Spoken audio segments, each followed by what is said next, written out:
It's my feel-good breakfast show.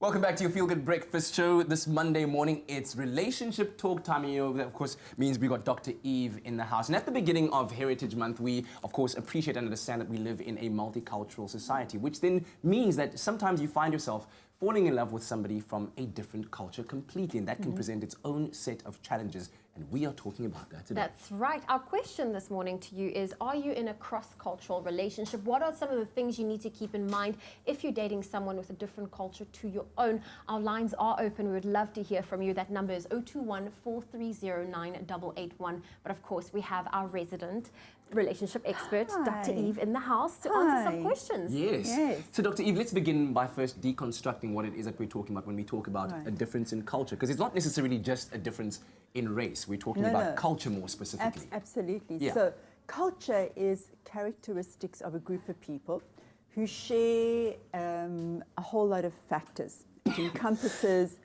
religion and cuisine and social etiquette, music, art, that this group of people share and have in common. And it is a whole lot of socialization that has happened. In other words, people have decided this is what is normal for our particular Excuse me, groups. I've got something in my throat. I don't know why. We'll get you some water. Is that better? Coffee will take it down. Okay, there we go.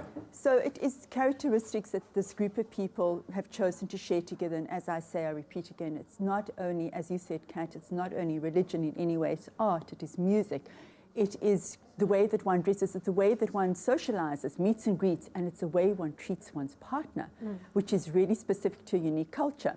So we have a broader cultural group, and then we also, within each of our own relationships, we create a culture which is specific to us. So we take the bits and pieces from our different cultural groups, and we put it together, and relationships then have to survive or thrive with all the different cultural elements that they brought together. And it can be very challenging if you bring in different cultures, very unique cultures, and trying to put them together into one relationship, because people have different expectations around each other based on what they'd learned at home. So you could have, for example, a culture in which once a person gives birth to a baby, that baby is kept within the family and in the original family, and not in the nuclear family. And then there's like a lot of difficulty around that, because the nuclear family may decide, we don't want that as a culture anymore. We actually resist that. But the new family, which is the mom and the dad, or the mom, dad, they want to have that baby at home. So there are huge cultural influences that impact and can bring a lot of strain and a lot of joy to this new family. Yeah. What's interesting, though, is in South Africa, we're having this discussion. You know, because I'm so old, I remember back in '94 when we wouldn't be able to have this discussion. So I'm really excited about this. I'm excited to also. Our lines are open if you've got a comment or a question. Dr. Eve, when we get back, I want to know, you know, back in the day, these days, I feel like it's more of not acceptable, but more common. You see it more over and over. But back in the day, it was frowned upon. So we're going to talk a little bit more about cross-cultural. But if you've got a comment or a question, our lines are open. That number is 021-430-9881. It's my feel-good breakfast show. Welcome back to your Feel Good Breakfast Show. It is Expresso. We are back on the couch with Dr. Eve as we kick off Heritage Month, the perfect opportunity to reflect and to celebrate the rich diversity of culture that we have in our beautiful nation. And this morning, before we left Dr. Eve, I wanted to ask her, you know, these days it's become more acceptable and more common for cross-cultural relationships. Why is it still not as open as we would like it to be? Oh, goodness, Zoe, why? It's like 25 years later, we've got rid of Mixed Marriages Act, we've got rid of the Immorality Act, and yet there is still an attitude of negativity around cross-cultural relationships. Having said that, we also know, and there's been research done on that, there's more tolerance of cross-cultural relationships in our country. There is more intermarriage that happens, interfaith and intercultural marriage that does happen between people. People are tolerant, people want to embrace it. However, even though there's more there's a more increasing number of people cross-culturally marrying, the attitudes of us haven't changed. Yeah. There is still, if you think about xenophobia even, for example, it is still rife, it's still very present. So we may say, okay, we've got rid of it legally, And we really endorse the idea of tolerance, but actually there is still a lot of prejudice that's happening to people who do have intercultural relationships. I'd love to hear from our listeners, our viewers. Do you think, does Dr. that E, that happen to them? there's a certain undertone of racism that might be associated with that? I want to just open that up Yeah. and ask about that. Or Yes. is it a sense that some people might feel that the more intercultural relationships tend to exist, the more dilution will happen in terms of culture? Yeah. That one culture will not get the preference and so will not then be pushed forward? I think maybe that is in actual families, that they don't want to dilute the purity of whatever their culture is. But Kat, of course we've got racism in our country, and that's going to spill over into relationships which are cross-cultural, absolutely, and it's incredibly harmful. Okay. Yeah. Well, Dr. Eve, we have a caller from Yes. Johannesburg. Neo, good morning. What's your comment or question for Dr. Eve? Actually, I want to find out from her, what would she advise somebody who's in a different cultural relationship to adapt? Do you create your own culture as a couple, or does a woman change to the man's culture, or how does it work? Because it's quite a difficult issue. Okay. Great question. Thank you, Nell. Yeah, no, I guess that's your own story. So I'm going to say that you need to do both things. You need to be able to adapt to your own culture, create your own culture, as we were saying earlier on, as a couple.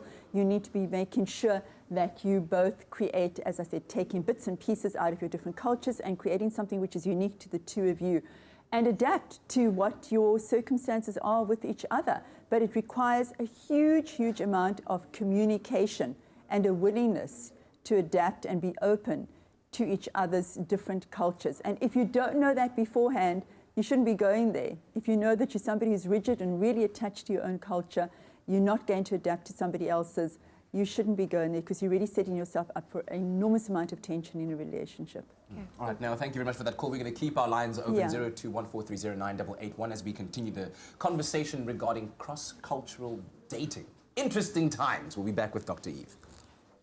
It's my feel-good breakfast show.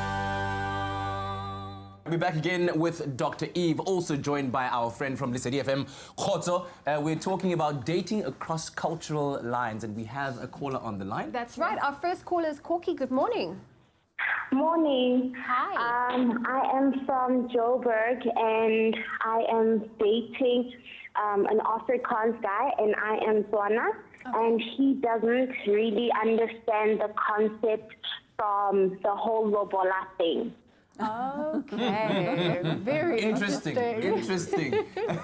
So I guess is your question then, Koki, about how to explain it to him, to have him accept it? Is that what you're asking?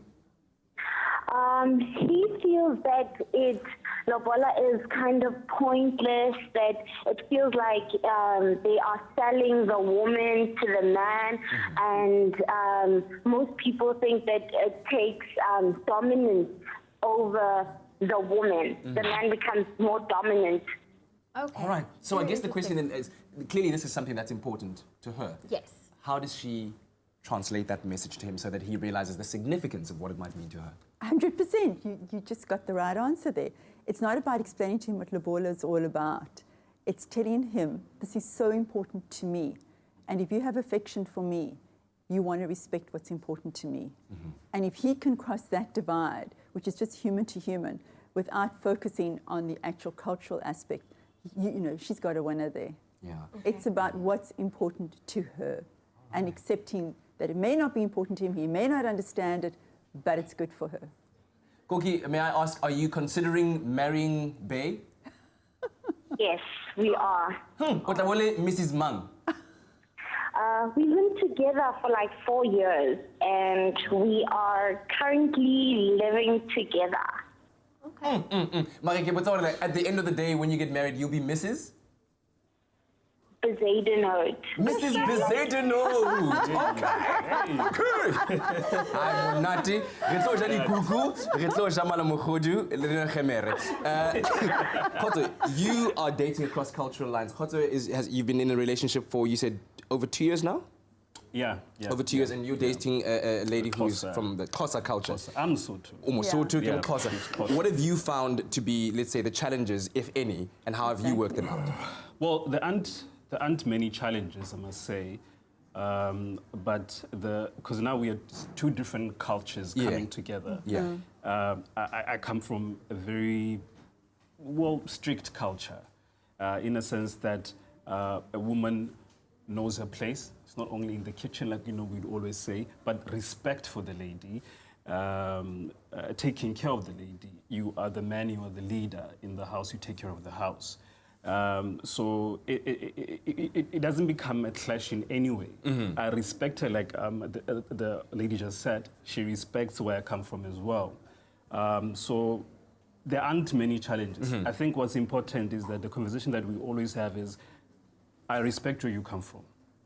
She respects where I come from as well. So we come together, we embrace that. It's a beautiful thing. I think we live in a very beautiful country whereby we are able to learn more about other people, know a lot about them. So we can't really just ignore that. I mean, what I'm hearing is that you're talking. And we were saying earlier on that the only way that one can really get through these cross-cultural relationships so well is if people add in lots of communication. You can't take anything for granted. And that adds a huge amount of intimacy to the relationship because you're talking more, right? True. Okay, well, we're going to be back with Dr. Eve after the break. So if you've got another question, we'd love hearing from you, or perhaps a comment, feel free to call us. That number is 021-430-9881. It's my feel-good breakfast show. Welcome back to your Feel Good Breakfast Show. It's Expresso. We're still with Dr. Eve on the couch as we're talking relationships and particularly cross-cultural dating. And I feel like we might have scared a lot of people. But Dr. Eve, leave us with something positive, the benefits of dating across the cultural border. Yeah. Get with it. Get with it. Be a South African. Make it happen. Get woke. Make it happen. Stretch yourself outside of your boundaries. Break out of your box. Be open-minded. I love the idea, but I'm going to really focus and stress the fact that it adds intimacy because you need to communicate more. And when we're in a relationship with people who kind of look the same as us and we think who are the same as us, we don't talk to them. We just take for granted that we all like the same food, or we like the same art, we like the same music.